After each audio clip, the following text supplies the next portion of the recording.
asalaamaaleykum wa rahmatullah allahu barakaatu maa ngi leen di nuyu mbokk yëpp ku ci nekk ci turam ak santam ok le temps mbokk yi dugg si ju door live bi parce que y a vraiment des choses à dire quoi non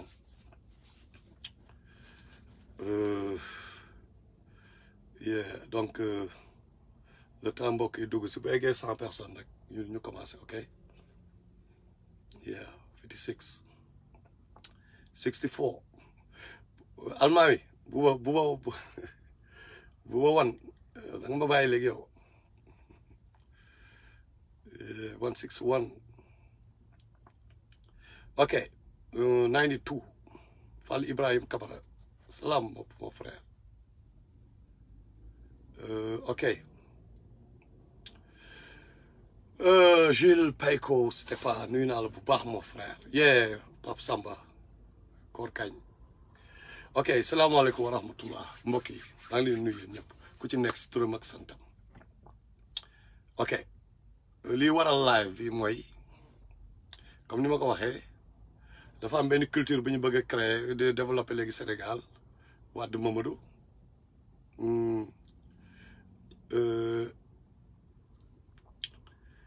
léegi mooy or noir gis naa la mais li nga wax dëgg la contexte yi malheureusement gars yi mënuñu comprendre loolu ok Alioune Dieng ok so donc ñu dugg ci waxtaan bi damay fàttali benn mbir Massamba Diop depuis le début en 2000 et quelques sam benn petit frère boo xam ne ci bureau Sonko la bokk matel nuyu naa la ok bu tudd Ousmane Abdoulaye Baro moo ngi ci bureau Sonko donc li may wax yëpp da ngeen koy vérifier moo ngi ci Facebook bi dem leen ngeen laaj ko ok moo ma njëkk proposé affaire Sonko boobu temps Sonko ne way dañoo créé parti grand Pastef ñu bëggoon nga jàpp ci et tout li ma ko njëkk a wax mooy Baro chaque fois daf ma koy fàttali sax di ree mbaa am ngeen xaalis loolu laa ko njëkk a wax mbaa am ngeen xaalis pourquoi parce que l'argent est le nerf de la guerre loolu laa gëm mais nag boo waxee xaalis waxuma n'importe quel xaalis na xalal xaalis bu xalal laa wax parce que loolu laa ko wax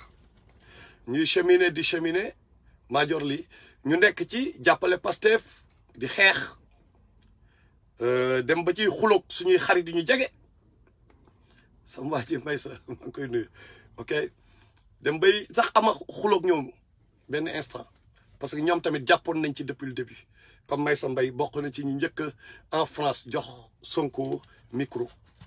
ci rajoom plutôt bokk na ci ñu ko jox rajo pour mu exprimer wu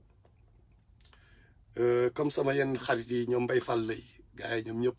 parce que bi ñu njëkk a daje man ak Sonko ci rajo bi Mbaye Fall lay ma parlé de lui donc on est dit nous avons un ami en commun déjà muy Mbaye Fall lay xam naa ko moo créé syndicat boobu SAEMS moom moo ko créé man moom depuis Blaise Diagne depuis ancien combattant la moom tamit ok donc ñu ne man dama jàppoon ci Ibrahima Fall ma gis ne sénégalais yi répondre ñu élire Macky Sall may leen def ngeen erreur je me rappelle comme ni gars yi di kii ni Meuse ni gars yi di dalee nii di expliquer noonu la woon mais ñëpp di dal sama kaw whatever mais tey gis nañ ko raay may leen dem leen uti candidat fekk avant loolu Ibrahima Fall laa gëmoon ni mooy nit ku baax ki mën a yor Sénégal ma am ci problème ak waa Y'en a marre ñu dem di yàq der naan way dam leen bëggoon imposer Ibrahima Fall parce que bi ma commencé dal seen kaw loolu la ñu ut comme prétexte comme tey ni gars yi waxee dam leen bëgg imposer Thierno Alassane Sall loolu dinañ ci ñëw parce que bu ñu demee ñu gis nit ku baax dañu naan Sénégalais yi kii kat mooy ku baax donc je reprochais à Y'en a marre may leen mënoon ne yow visionnaire nga leader nga gis lu baax ci réew mi te doo ko wax Sénégalais yi dem leen xooli Seneweb Makhtar le Kagulaar Wade est presque fini dem leen xooli ko loolu mooy titre bi di ngeen gis li ma fa wax ok c'était en 2000 durant la période préélectorale ok so ñuy dem ma gisaat loolu ma ne ah gars yi de amaat ngeen chance am na ku ñëw ah Maysa naa expliqué VAR bi naa ñëw ci VAR bi ah pour bëgg ñi bëgg a xam VAR bi ma ne am na ku bees ku ñëw Ousmane Sonko nañ si jàpp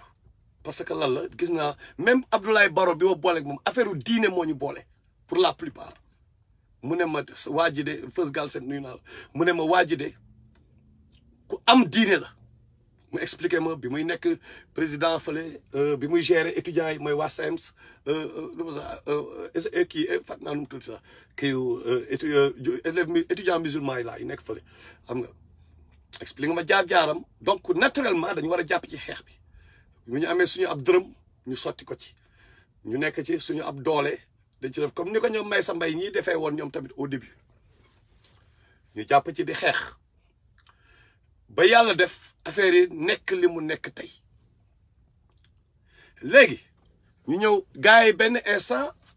tey jii li andi wax ji mooy ah nit ñi naan dañ may vaar parce que dafa am contradiction ci samay wax parce que tey jii damay reprocher Ousmane Sonko ay mauvaise fréquentation lan la ñu def vaar bi mooy dañoo dem man sama page la ñu dem sama page man maa ko fa bàyyi sama page la lu seen page ñoom sama page la loolu na si ñuy bàyyi xel sama page 313 baby ah sama page ñu dem fa jël fa ay vidéo dagg ko xam nga vidéo am na yoo xam ne boo ko jëlee hors contexte rek après da ngay yàq wax ci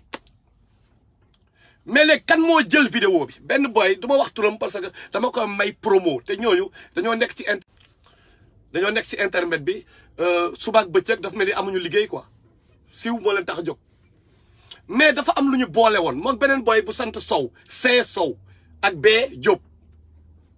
ñoom ñoo def VAR bi mais dañu jël seen problème personnel dugal ci Sénégalais yi man ak ñoom dañu am problème B Diop boobu lan moo ko naqari Meuse yaa ngi seede bi nga ñëwee di dal ci kawam wax ak moom lan la wax grand bi daf ma bloqué c'est ça qu'il t'a dit non Meuse laaj leen Meuse góoreen moo ngi fi right dama ko bloqué yëguma ko sax ok je m'en suis même pas rendu compte loolu moo ko naqari ndekete depuis quelques jours avant lii di am il s'était mis à m'attaquer ba temps yooyu pas avant lii di ama ba Meuse intervenir quoi mu nekk di attaqué ak beneen boy bu sant Sow petit rigolo la bu sant Sow ñu nekk di attaqué donc lu ñuy xaar mooy prox ndoll bu kii rek ñu mën a exploiter def affaire u lâche quoi affaire u lâche ok dama leen di fàttali mbir yi man bay da ngeen di solo seen bopp ñun ay généraux lañu quoi bu ma mënee juste terme boobu kan moo ñeme woon xeex sëñ Modou Kara wax ci moom dara ak ay taalibeem kenn ok guerre nañu guerre boobu pourtant am nañ fa ay petits frères yoo xam ne dañ ko gëm et tout mais même bi ma gars yi agressé en 2001 dañ ne taalibe Kara yi la alors que c'était au-delà de loolu Cheikh Béthio kenn ñemewu ko fi benn instant gouvernement bi sax ñemewu ko ñun yàlla lu ñu xool ah ñu ñëw raak wax li ñu war a wax te ñooñu ils étaient puissants ok parce que dañu wax te yàlla tax di xeex te yàlla tax kan moo ko fi ñeme woon moment boobu ah Ablaye Wade Abdou Diouf ba ci Macky Sall moment bii nii Ousmane Sonko succès bi mu am nii kan moo ñeme taxaw di gars yi ñu bëri fii dañoo ragal sax booy dañ naan booy Sonko dañ leen a ragal il faut nga jiital yàlla ci li ngay def pour ñëw woon ne booy right bi la ñuy teg faale wuñu leen quoi parce que ñun loolu lañu mës a fonctionner nga teg benn affaire mu la ñëpp dañ la saaga mais dëgg bi ngay wax tey ana ñi ma doon saaga bi ñoom François Hélène Gueye di yàq sama der si dëkk bi ñoom ñëpp yàlla yóbbuwu leen ca àll ba man ma des fi tey ana Assane Diouf bi ma doon saaga moo ngi ci prison bi ñoo ngi may saraxu nan grand defal live comme ni ma ko dimbalee woon ci $5000 yi ba ñuy am làmmiñ dëgg ñi nekk fi di rëy làmmiñ bi nekkee génne xaalis jotee pour ngeen génne ko si jeel bi ñoom ñëpp bu ñu sax dajale $1300 ñu ne ma woy grand yow rek la ñu ko xam ne mën nga ko dimbali ma génne 3 millions et quelques jox leen ko pour waa ji génn jeel far malheureusement ce qui s'est passé ñu jaar seen kaw wax leen li ngeen di wax ngeen nekk fii après ñuy saaga ñuy taxaw di ma saaga ngeen di appuyer ok geste boobu defuñu ko ñoom parce que da leen doon cóolal dañu leen gëmloo Sénégalais ñoom dañoo yor te yoruñu ok donc nous n'avons rien à prouver quoi li may wax rek mooy boy Sonko yooyu xaw ma ñi ñuy wooye boy Sonko yi duñu ci dara au fond duñu ci dara ñoom duñu ci dara c'est juste des bambins qui suba vous se mettront dégg leen baax li ma leen di wax ils se mettront à insulter Sonko suba maa leen wax loolu dañoo yàgg sax xam jikko gars yi xam seen mentalité c'est des gosses benn Matar la Kagulaar bu ma ko attaqué dinaa mën a am parce que bu ma ko attaqué défendre Ousmane Sonko man dinaa mën a am attention quoi parce que il cherche qu'à exister donc dañuy attaqué gratuitement nañ ñëw ci VAR bi lan la ñuy wax ci VAR bi ñu njëkk a teg ni way bi may wax Ablaye Wade dafa war a am Karim Wade affaire alliance ak Ablaye Wade de Ousmane Sonko dafa war a allier ak kii déggu leen bu baax ma wax par rapport à un contexte d'élection waxuma n'importe qui de waxuma Atepa waxuma Karim Wade laa wax mais fan laa ko génne mais koy VAR kay xanaa mooy ko mais journal officiel journal enquête journal bi tudd enquête ah ma leen di nuyu au passage ñoom ñëpp ah ñu fay liggéeyee ñëpp ñoom ñoo laa defal interview bi moment boobu noonu dafa xatoon Ousmane Sonko génn na ci élection législative yi malgré coow yi am yëpp Ousmane Sonko dañ ko repêché ci amul député dañ ko repêché pour moom mu nekk député mun sax am benn député kii présidentiel yi ñëw ñu ne you know what man ce que j'ai compris mooy déglu leen bu baax li may wax non tey du ma yuuxu comme démb gars yi prophétie non lu tax muy énervé parce que non on va vous parler calmement pour wal leen ni boy les détracteurs là c'est comme au journal télévisé je vous informe vous allez la fermer et vous allez écouter parce que je vous informe ok pour mu leer man je sais que problème au Sénégal c'est à deux niveaux nous avons des problèmes avec ñaari entité ñaari système la mooy l'impérialisme occidental mu tuddee ko le marionnettiste ak ñoom Macky Sall la marionnette dégg leen baax ñaar la le marionnettiste et la marionnette bu ñu jëlee Macky Sall te jëli woon fi le marionnettiste le problème reste entier j'avais fait exprès choisir Karim Wade parce que dafa am lu muy symboliser je l'ai toujours dit may leen Karim Wade ne sera jamais complexé devant l'homme blanc bi Ablaye Wade ñëwee ngeen gis rupture soog a am ñu commencé tourner wu vers les naar di jëlee xaalis ci naar yi di ubbeeku ak Ablaye Wade au moins pour la première fois ñu sori l'impérialisme français ñoom ñu andi li ñuy andi bien qu'on ne gestionne pas avec Ablaye Wade ak erreur def na erreur yu bëri mais quand même mais l'impérialisme français était pire que Wade moment boobu loolu mooy contexte bi Wade am na côté yoo xam dafa def lu baax mais son fils Karim dañ naan sàcc la mais nan la doon sàccee loolu mooy wax ji j'avais des amis des proches qui doon liggéey ak ma nañ ma boy Karim ñëpp a ko wax il était rigoureux ci liggéey bi ñoom dem leen ngeen laaj ku leen neex ku liggéey ak moom ay sénégalais la ñu dañoo bëgg suñu réew dañ dem laaji ku ñu neex dem leen ne Karim Wade na la daan liggéeyee suba teel day ñëw exigeant gars yi loolu moo tax ñu am problème ak moom lii lañ def ci VAR bi parce que dañ ko dagg après dañu dindi contexte bi dama leen di expliquer pour ngeen comprendre ñin comme que ay caaxaankat la ñuy nanguwuñu liggéey ñoom ñëpp a eenoon Karim Ablaye Wade daf ñu commencé imposer doomam mani mais Ablaye Wade avait raison parce que la preuve bi fa Ablaye Wade jógee ñoom ñëpp a transhumé ma ni donc Wade avait raison de jox 5 portefeuilles ministériels à son fils il avait raison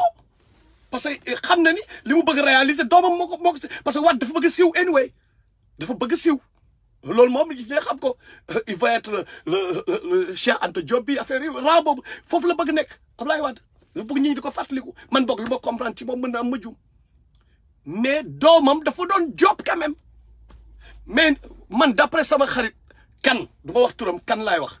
ah jaajëf mbaytaal nuyu naa lu baax waaye kan daf ma ni boy dama liggéey ak Karim Wade li ma leen wax c'était en 2011 mais boy xam la lay def day am ay marché au moins day créer ay marché mais 5% moom day ñëw gars yi nañ ñëw waaye jet privé bi nangam bu nekkee jet privé bi daf koy jël pour liggéey ok whatever mais malgré loolu yëpp man bi may wax bi ma neewee ci journal officiel bi ma ni Sonko dafa war a am alliance ma xalaat kenn muy Karim Wade Mbaye Fall lay moom ma naan booy c'était li nga wax foofu booy xamoo sax ni nga ko xalaatee parce que effectivement loolu war a am te Mbaye Fall lay dafa nekk ku ma respecté côté main dafa yàgg si terrain bi au ji la ancien combattant la après ñoom Ousmane Abdoulaye Baro bi nga xam ni ci bureau politique moom ci bureau politique Pastef la bokk ci Ousmane Sonko moom ci biir bureau bi la nekk xam nga ñooñu réeroowuñu booy di coow ni yëpp sànq on était démb ba léegi ñun dañuy waxtaan quoi man Tamsir Bathily bi nga xam ni moo géré massification Pastef mais bu France depuis le début xam nga rôle bi mu ciy joué di nuyu ñoom Ibrahima Traoré gars yi comprendre nga mais Ousmane Abdoulaye Baro ma diral depuis le début mais même chose mën nañu bañ a d'accord ci yenn affaire mais c'est la famille quoi ba tey ñun duñu réeroo ba dañuy waxtaan xam lu ñu tax a jóg ñuy fàttalante grand bul fàttali lii la woon may leen non lii la affaire yooyu même chose la ñuy def ak ñëpp parce que lu ñu amal solo mooy Sénégal jour boobu bi affaire bi génnee enquête Ousmane Abdoulaye Baro ne ma yii grand sama gars yi ñoo ngi naan ay sa waa ji nee na nañu ànd ak Pastef de xaw ma nañu ànd ak Karim Wade de gars yi ma ne ko Baro instant bi fi ñu toll nii maa ngi rappelé Babacar Sadikh gën naa ko dégg moom tamit maa ngi koy nuyu bu baax bu nekkee moo ngi ñuy dégg Babacar Sadikh benn ma ni Sadikh parce que moom daf ko bind ci muram après man leen affaire bi fi ñu toll nii tey dafa xat quoi nous n'avons pas le temps dafa xat parce que élection yi ñëw na quoi mais benn mbir moo am bu fekkee ni xam nga Karim Wade du bokk ci élection yi mais ñaar ñoo fi taxaw buy Sonko ak kan ak Idrissa Seck et je vous avais dit Idrissa Seck du nit ku baax ma yàgg ko xeex ñu ma ciy saaga comme nii rek yàgg ne gars bi du baax partisan amul lu ñaaw luñ ma waxul war nañ ñëw baalu ak ñoom tamit ok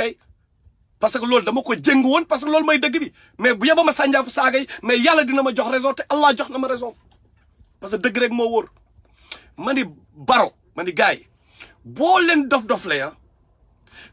partisan wu Karim yi ne gis ngeen ñu gars yëpp di dawee di dem ci Karim ci Idriss Seck marfallaay ñëpp a ngi daw di dem ci Idriss Seck mooy politiciens yi boo leen deful attention électorat ñoom Ablaye Wade bekk Karim Wade mais Idriss Seck moo koy récupérer te Idriss Seck il est très mauvais c'est un danger pour le pays donc lu tax ma wax loolu c'est pour établir une barrière sympathique entre les partisans de Karim Wade et waa Pastef c'était ça le plan pour que Ousmane Sonko gars yi mu am mais c'est pas Ousmane Sonko qui nous intéressait dans ce contexte-là ou bien Karim Wade xam nga la moo ñu intéressé woon électeurs yi sénégalais yi ànd ak Karim Wade ak sénégalais yi ànd ak comment il s'appelle encore Ousmane Sonko parce que tamit moment boobu Sénégal la ñuy jiital donc c'était ça le contexte moment boobu noonu léegi gars yi bu ñuy vaar dañuy jël dagg quoi xam nga ñun ay ci musique bi lañ nekkoon xam nañ luy editing sénégalais yi il faut ngeen yeewu tamit benn waay bu jëlee fa rek dafa la daggal la benn kii c'est quoi le contexte mais day changer contexte bi comme que moom sama ennemi la wala muy ennemi mais bu koy dagg da koy dagg nu mu ko arrangé day changer contexte gis ngeen ci alxuraan bi waaye am na benn kii bu ñu isolé mooy fi ñuy wax yéefar yi moom la ñuy utiliser naan foo leen fekk yéefar yi rey leen foo leen fekk yéefar yi assassiné leen mais ennemi l'islam yi aay boobu bu ñu ko isolé mais da nga naan mais c'est une religion violente du dëgg parce que boo ko génnee rek day génn contexte bi seen vaar yooyu dagg ñooñu dañoo am problème personnel ak man gars yi keroog fii gis ngeen fi Moustapha Sy bi mu fiy attaqué xalif bi dama génn ngeen defal taalibe Moustapha dinañ ma may dara mais duñ ma may dara du dëgg keroog te attaque sëñ Modou Kara affaire kii ngeen defal taalibe sëñ Modou Kara fi ñu amee opportunité de descendre ba duñ ko def mais ils vont me descendre Tamsir Bathily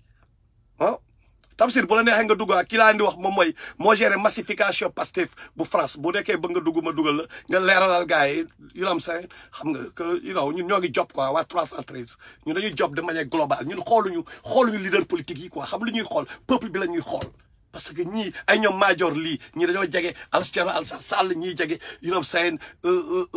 kii Ousmane Sonko ñii mais ci biir loolu ñun say peuple bi quoi peuple bi. mais tamit cette fois-ci nous sommes dit une chose dañu tabax foundation bi ak réel yi ba pare soog a ubbi ok dañu tabax foundation bi parce que dañoo yàgg ñëw di am ay traite suñu biir ñu yàq suñu job donc dañuy xool fa le vrai yi nekk booy ñëw leen ñu job ñun ci loolu lañ nekk anyway ok léegi nag benn affaire dafa am dama leen di wax lii ngeen déglu baax bon waa Macky yi moom boo leen yaakaaree dama ñëw comme ni ma ko déclaré woon seen attention là parce que xam naa leen Sénégalais yi bu ñu waxee xuloo bu amee yéen ñëppay ñëw you know what I'm saying bu nekkee ne bu ñuy wax yu kii bay tuuti nga you know what I'm saying you know what I mean right so xeex bi am na fu mu toll instant bi ok am na fu mu toll bu fekkee ni man Makhtar dama naan damay xeexal sama peuple ma dem ba ci biir ma commencé am problème ak sama peuple quoi di xeex ak sama peuple boobu mais benn instant bu peuple arrière man dinaa arrière quoi grawul parce que bu dul loolu damay nekk en contradiction sama bopp te xam naa sama bopp du ma fiy tëmbal bomb yi du ma ko tay benn instant parce que boy il faut tout pour t'énerver au paroxysme quoi ok ce que j'essaie de dire mooy contradiction la ci man ni dama lay xeexal ba pare yow ignorant laa la jàppee yow moom di jéem a xeex tu es un ignorant xam nga tu es un ignorant comprendre ba pare bu ma ñëwee di la attaqué waat non mais parce que yenn boy yi kaa la ma wax leen yenn boy yi keroog maa ngi leen di cax ne leen boy moytu leen ñu yor tuuti weccet Sénégal dafa metti da ngay taxaw di saaga mën nañ teg 1 million ci table bi mën nañ teg you know 1 million ci table bi boy dama escantel ma boy bële day am na tem gars yi ne ma non yooyu waroo ko wax en public non dama bëgg wax boy keneen mën na leen ko def quoi man duma leen ko def parce que contradiction lay nekk mais dama leen bëgg wax toog seen kër yi di saaga nit yi boy Sonko yooyu parce que on est en public ngeen di am bàyyi leen seen yooyu nit ñi dañoo bëgg seen yaay ak seen papa yi ok lépp waxtaan la mënuñu di d'accord tout le temps ci lépp c'est pas possible boo gisee benn affaire Makhtar def na benn affaire wala keneen at the end of the day benn ennemi commun la ñu am mooy Macky Sall man je l'ai toujours dit naa leen Macky Sall li ma ko mënul baal surtout mooy lim ñu jaay français yi quoi lim ñu jaay l'impérial mais français yi man loolu mënu ma ko baal quoi man loolu mënul tax xam nga ak lu mu mënta def lu mu mënta indi lu mu changer système c'est pas possible it's not gonna happen mais instant bi xam naa nag ñoo ngi xaar ma descendre Sonko waree xam nga you can go bu leen sori xam nga beneen bi mooy man li ma bëggoon dama ko sentir tey quoi parce que ñu bëri woo nañ ma ne bàyyil noonu non bul détruire xaw ma la nangam ma ne ok kon gars yi au moins vaar nañ ma c'est bien c'est une victoire quelque part xam nga beneen bi mooy xam nga mais samay dinaa ñëw ci loolu c'est vrai que y a des contradictions et des incohérences dans le comportement de Sonko loolu dinaa si ñëw mooy beneen bi mooy ñoom Sonko mais ñun peuple bi mais dañ ñoo war a ragal quoi mais gars yi bu fekkee ne nii ngeen di comporté woo ak ñoom Sonko samih naa wa atax naa Sonko dafa def ay erreur il faut ngeen nangu ko parce que ñi jege Sonko dañ koy nangu ñoom dañu nangu ne ñi ko jege laa ñi ciy sonn waxuma la ñi toog seen gàll ci internet ñi ci sonn ñoom dañu nangu ne saawaay def na fii erreur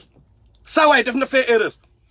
mën na am sax ñoom mën na am laa ñu dem ba jubu ba xuloo ci sax waree ba mën na am mais ils essayent d'être kii quoi d'être peut-être objectif parce que ay Tamsir te mu ne wàcc ñu ok Tamsir et tout bon bu ñu waxtaanee that's the same right mais ñun en tant que peuple xanaa ñun waruñu toog ñu xool lan moo may fit Idrissa Seck ba buy toog léegi daan non dama ni façon naa yéene mais di reetaan quoi di reetaan mais lan moo xam nga la mooy problème mais lan moo leen may fit ñun ñu nekk ay millions ñoom ñu am fit boobu quoi xam nga lan moo tax parce que bi ñu leen di fal wala bi ñuy fal suñu kii ñun dañ leen di jàppee ay ba ñoom bu ñu demee ci kaw sax dañu naan ñoom ay intouchable lañu léegi amatuñu dara ñu ragal mais loolu bu ñu bëggee mu jeex mais Sonko wala keneen fu ñu defee erreur tey jii ñu ne ko saawaay kat li ay contradiction la li waxante wu ñu woon lii moom da leen expliquer peut-être mais bu ñu waxee gars yi ñëw commencé dal fii nangam na parce que at the end of the day lu ñu cooki dañ koy jàppee ni c'est quelque part un lait sale bien que ay nit la ñu yenn saa yi dañ xaw a dóor yenn bomb yu sew yooyu pour wane leen boy ab yor nañ ay bomb de yenn saa yi ñoo koy def exprès pour wane ni bu ñu neexoon ñu yàq mais du ñu yàq dañ leen juste pour junj yor nañu ay lakri ok juste pour junj mais du foofu ennemi commun s'appelle Macky Sall ok donc mais tamit mënuñu tamit en même temps mënuñu nangu li ñu daloon 2000 kii mais dalaat ñu mooy yéen a ngi fàttaliku démb 2012 bi ñuy xëy Ablaye Wade Macky Sall moom moo doon xam ngeen moom moo doon kan moom moo doon Ousmane Sonko 2012 avant 2012 Ablaye Wade moo doon Ousmane Sonko 2012 wala moom Thierno Alassane wala keneen ñoom ñëpp ah donc benn instant mais ñii tey di jiite tey di martyriser di vampiriser peuple bi di vampiriser peuple bi Kamze nuyu naa la ñooñu tey mais ils étaient ñoo bokkoon la ñoo àndandoo woon di xeex tey ana Latif Coulibaly yéen a ngi fàttaliku Latif ana Alioune Tine mais loolu ngeen bëgg mu amaat mais bu ñu bañee mu am il faut ñu ragal peuple bi te peuple bi il faut ñuy dur ak gars yi il faut ñuy dur avec les dirigeants loolu moo daal ñu taxawal 313 ok te 313 ñëpp a ci bokk quoi yaa waa Pastef ci biir comprendre nga yaa waa République des valeurs ci biir yaa nitu Thierno Alassane Sall yi ci biir mais kenn koo xam ne man da nga ni man yow kii nga àndal Macky Sall yow mën nga ko supporter mën nga ànd ak moom mais mënoo bokk 313 képp koo xam ni tamit mës nga jaar ci kaw sénégalais yi wala affaire yoo xam ne c'est privé whatever you know say mënoo nekk leader ci 313 peut-être mën nga bokk nañ ubbi après mais yow loolu moo ñu tax a jóg parce que nous sommes rendus compte d'une réalité mooy tant que peuple bi amu fi benn contre-pouvoir boo xam gars yi dañ ko ragal il faut kii falu après mu gis ne doole moo ko fi teg gars yi xam nga da ngeen di bañ benn instant ñu laal Sonko right et tout ba waxee Thierno Alassane Sall ngeen ni waa mais grand dag ñu bëgg a imposer Thierno Alassane Sall même bu dee àndule nag Thierno Alassane Sall right ok parce que du ay affaire ànd ak kii wala kee ñun peuple bi la ñu àndal bu ñu gisee ku baax nag comme Thierno Alassane mais dañu naan mais gars bi kii ku baax la gars mais xalaat loolu yomb na léegi bi leen ko waxee mais dem leen ngeen xooli ndax dëgg la bu leen déglu kenn dem leen xooli ndax dëgg la c'est easy qu'est-ce que ça va vous coûter xool waa ji parcours am mais du question imposé fu ñu gisee lu baax nag da koy indi bu ñu gisoon beneen Moussa Ndiaye bu baax wallahi man maa fiy taxaw di ko promote parce que noonu laa def ak Sonko noonu laa def ak Ibrahima Fall ok Ibrahima Fall pas Ibrahima Fall noonu laa def ak moom te continuer mooy noonu laa def ak Sonko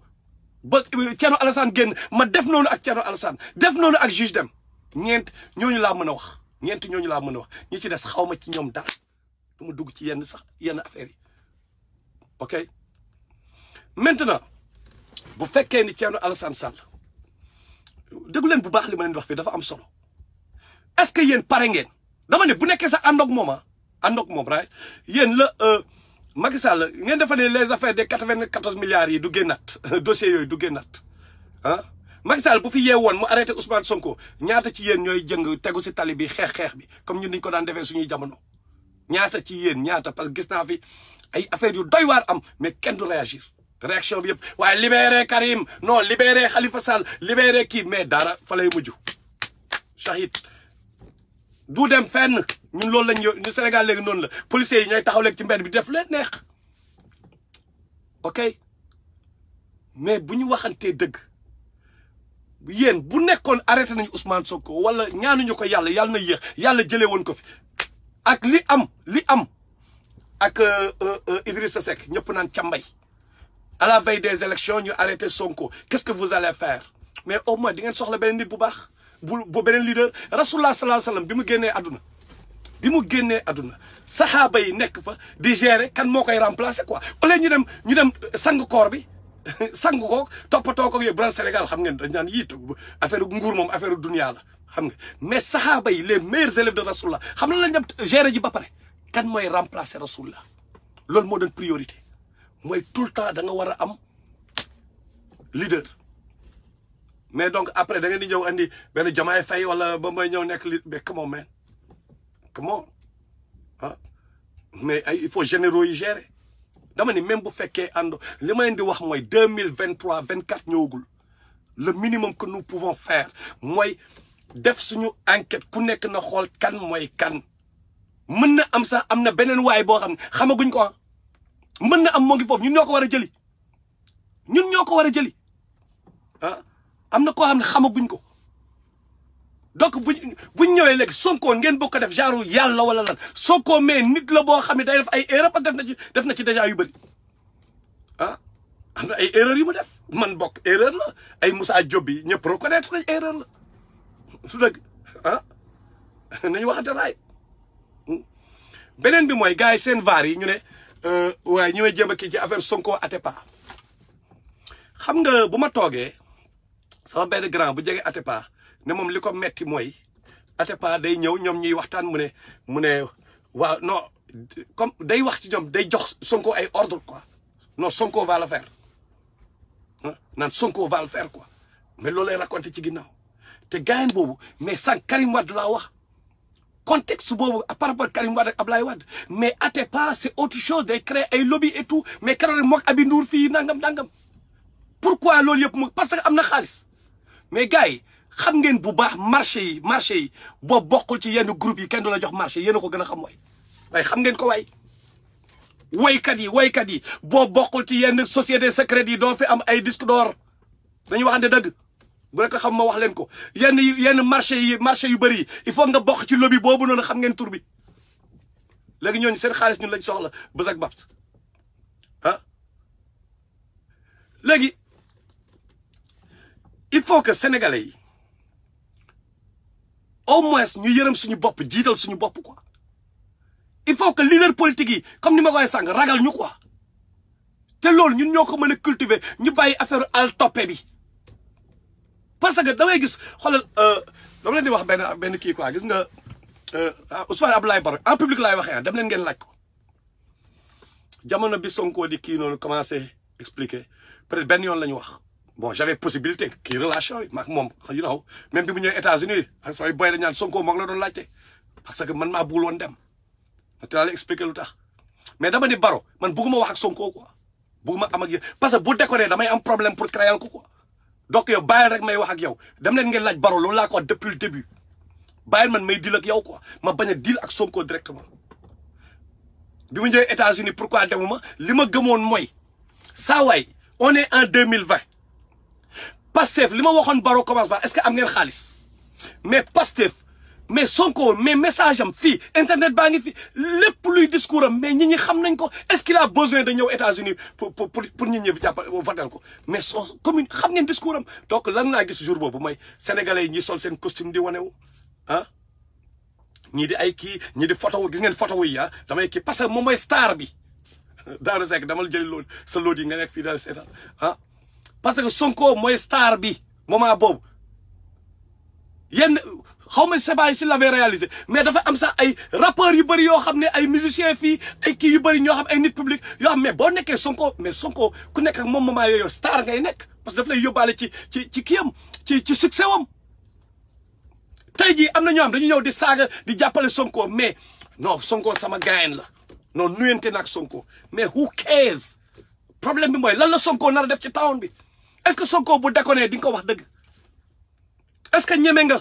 affronter nitu Sonko yi comme ñun niñ koy defee mu nekk ay millions de nit ñun niñ koy defee ñu ne on s'en fout dëgg bi la ñuy wax est-ce que ñeme nga ko def foofu la question bi nekk gars yi ay nit la ñu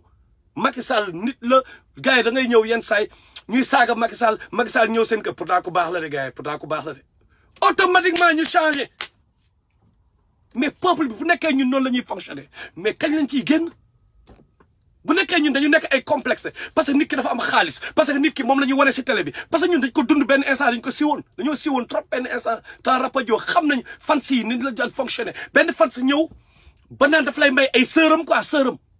benn ñëw naan daf lay may sërëm te xam ne temps yi ay bandi yaagal ni ñu nekkee woon ci dëkk bi benn instant ay affaire jeune quoi laa bëgg wax donc complexe boobu noonu nekk ci subconscient yi bu ñuy wan politicien bu ñuy wan ñi am xaalis yi mais tant que demul mais du ñu dem moo tax Macky Sall benn instant day ñëw xool ki gën a nekk star ci benn dëkk benn village wala benn koñ ki nga xam ne ñëpp moo fay star bi mu jox alal jurul jeex kooku ñëw nax ñeneen ñi après ñu votel Macky Sall moo tax il faut complexe boobu jeex ñu xam ne ñoom ils sont à notre service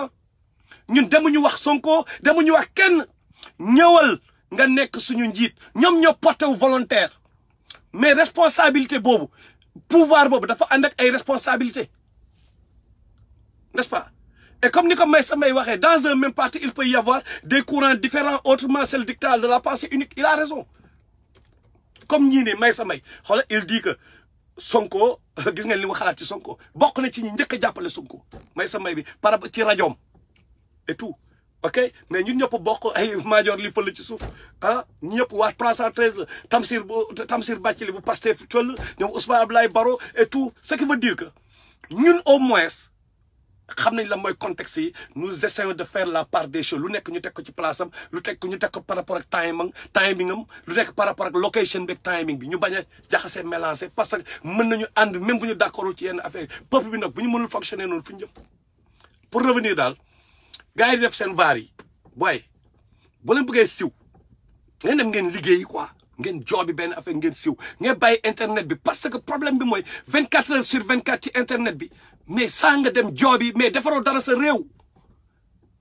bul xaar Sonko wala keneen defaral la ay Thierno Alassane Sall defaral la sa réew, demal nga liggéey. OK? Mais bu ko def Facebook grand place bu ko langaamu ci ñoom Matar pour siw. Bàyyi leen seen yooyu ñun comprendre nañ yenn boy yi nga xam ni ñoom bi may abattre Y'en a marre boy gis naa leen boy am seeing you li ma def Y'en a marre moo leen metti ba léegi mënatuñu mobiliser. C'est clair mënatuñu mobiliser kan la ñuy woo muy leen. Ah, ba fi nekk di dénoncer gars yi def di ma attaqué fan la mujj ah ñoom ñooy nekk di jéem a venger wu tey ah di leen yóbbaale bu leen yóbbaale seen yooyu ñooñu il cherche qu'à exister ñun ñooy real soldiers yi nga xam ni au moins ñoo ngi jéem a def lu concret loo xam nit mën na ci teg loxo te ñoo ngi jéem nag laa wax. OK? Il faut que les mentalités changent comme ni ko Pape Malick Youm waxee men moytu riirandoo yi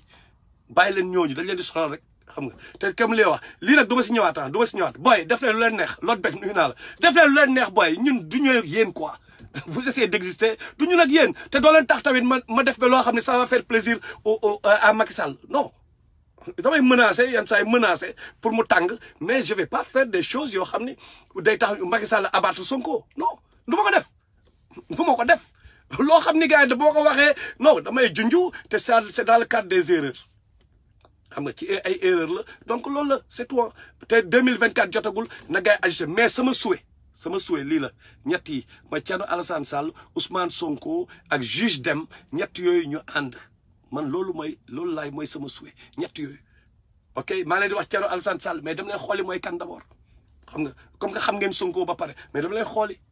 mais les pourris là am na si ay pourris yu bëri yoo xam ni mais on n'en a pas besoin.